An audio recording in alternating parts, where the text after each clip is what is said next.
Nagalakshmi, doctor Nagalakshmi అండి. PhD SV యూనివర్సిటీలో చేశాను. ఎస్కే యూనివర్సిటీలో అసిస్టెంట్ ప్రొఫెసర్గా వర్క్ చేశాను. ప్రజెంట్ వరంగల్లోని సెయింట్ పీటర్స్ బిఎడ్ కాలేజ్లో వర్క్ చేస్తున్నాను. ఇక్కడ గవర్నమెంట్ గర్ల్స్ హై స్కూల్లో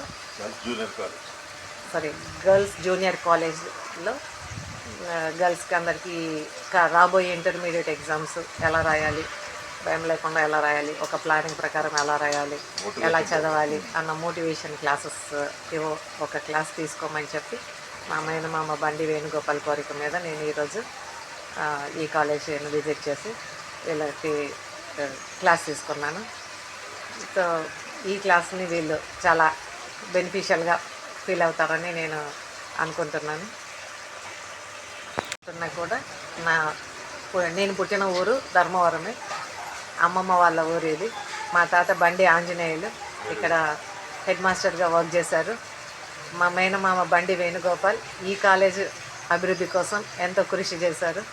వీళ్ళు ఇంతకుముందు కూడా నేను ఎస్కే యూనివర్సిటీలో వర్క్ చేసినప్పుడు ఇక్కడ సేమ్ గెస్ట్ లెక్చరర్గా వచ్చాను. అప్పుడు కూడా మా మామ కోరిక పైన మిడ్ డే మీల్స్ ప్రోగ్రామ్ జరుగుతూ అనింది. అది చూసి వాళ్ళని అభినందించి అలానే ఆ రోజు కూడా ఇలానే మోటివేషన్ క్లాస్ తీసుకోవడం జరిగింది. మా వాళ్ళ దగ్గర చాలాసార్లు నేను ఈ కాలేజీ విషయాలు విన్నాను. నాకు కూడా బాగా ప్రేరణాదాయకంగా అనిపించింది.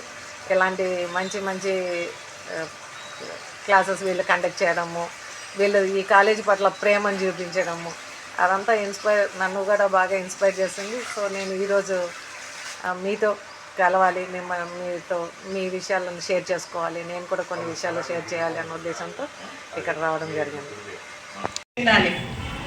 మీ కోర్సు స్టార్ట్ అయినప్పుడు నేను వచ్చిండాలి, కానీ ఇప్పటికి కూడా నెవర్. ఎప్పుడు ఆలస్యమైనా పర్లేదు కానీ చేయకుండా ఉండకూడదు కదా. ఇప్పుడు నేర్చుకున్న విషయాలను మనం ఫ్యూచర్లో ప్రయత్నిస్తాం. ఓకేనా? ఇప్పుడు ఎగ్జామ్స్ అంటే చాలామంది భయం అన్నారు. భయం అయితే ఏం జరుగుతుందండి? మర్చిపోవడం అనేది జరుగుతుంది అని మీకు తెలుసు. కానీ ఎందుకు భయం జరుగుతుంది? ఎందుకు మర్చిపోతున్నారు? ఎందుకు? క్లారిటీ లేకపోవడం. Very good, very good. ఎప్పుడు ఆ భయం ఎందుకు వచ్చింది చెప్పాలి. భయం ఎందుకు వచ్చింది?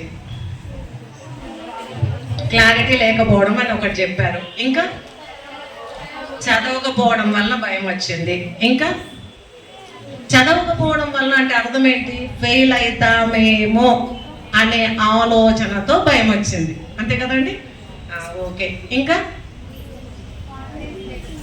కాన్ఫిడెన్స్ లేకపోవడం వల్ల భయం వచ్చింది. ఇంకా ఓవర్ థింకింగ్ వల్ల భయం వచ్చింది. ఆ ఓవర్ థింకింగ్లో ఏముంది? Over expectations. నాకు ఇన్ని మార్కులు రావాలి, ఇన్ని వస్తాయో రావు అని అనుకోవడం వల్ల భయం వచ్చింది, అంతేనా? ఇంకా భయం ఎప్పుడైనా కూడా, ఫర్ ఎగ్జాంపుల్ ఒక చెట్టు నాటారండి, దానికి పూలు రావట్లేదు. ఏమనుకుంటారు? దానికి సరైన పాలన పోషణ లేదు అని కారణాలు కనిపెట్టి ఆ కారణాలను మనము కారణాన్ని నివారణ చేస్తే అది ఫలవంతంగా ఉంటుంది, అంతేనా?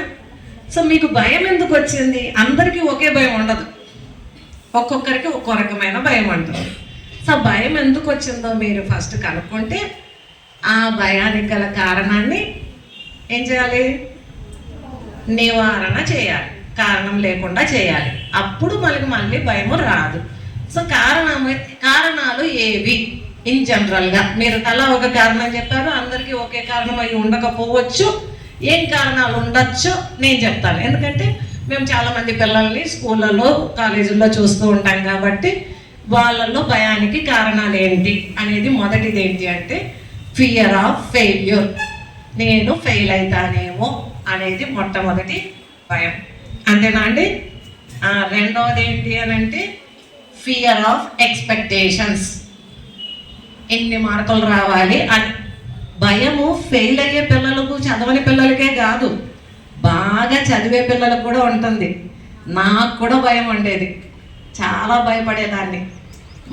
మా బ్యాచ్లో 11 మంది రకరకాల బీకామ్, బిఏ, బిఎస్సి అట్లా రకరకాల స్టూడెంట్స్ ఉంటే అందరూ ఆడుతా పాడుతా రాస్తూ ఉంటే నేను ఒక్కటి రాత్రి పగలు చదివి భయపడి చచ్చి ఎగ్జామ్ రాసి వచ్చేదాన్ని.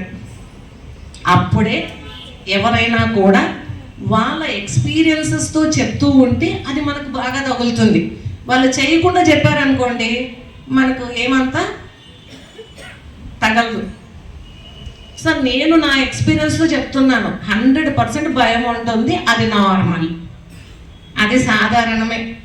కానీ ఎంత మేరకు ఉండాలి, ఎందుకు ఉండాలి, ఎప్పుడు ఉండకూడదు అనే విషయాలు మనం తెలుసుకోవాలి. అది కూడా నేను అనుభవపూర్వకంగా తెలుసుకున్నా. డిగ్రీలో అలా గడిపేశా భయంతో, బిఎడ్లో తర్వాత భయం లేకుండా కొద్దో గొప్పతో రాశా, ఎంఎడ్లో యూనివర్సిటీ ఫస్ట్ వచ్చా.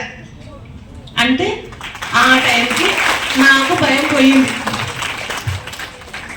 ఈ భయంతో రాసేటప్పుడు ఇంటర్మీడియట్లో కూడా నాకు బాగా గుర్తుంది. నేను రాసినప్పుడు నేను మ్యాథమెటిక్స్లో 150కి 150 రావాలి అన్న ఉద్దేశంతో చదవడం వలన భయం బాగా పెరిగిపోయింది. ఇంగ్లీష్లో వీడు ఎంత రాసినా అంతే ఇస్తాడు కాబట్టి రిలాక్స్డ్గా చదివితే దాంట్లో ఎక్కువ మార్కులు వచ్చాయి. కాబట్టి మనం ఏంటి, కారణాలు మనలోనే ఉన్నాయి, మనమే నివారణ వెతుక్కోవాలి. అంతేగాని వీళ్ళ వలన వాళ్ళ వలన అని మనం వాళ్ళపైన తోసేయకూడదు. ఏ పనికైనా కూడా ఎవరు కారణమై ఉంటారు? ఏ తప్పు జరిగినా మనమే కారణం, ఏ ఉప్పు జరిగినా మనమే కారణం. కారణము ఎప్పుడు పక్క వాళ్ళు కానే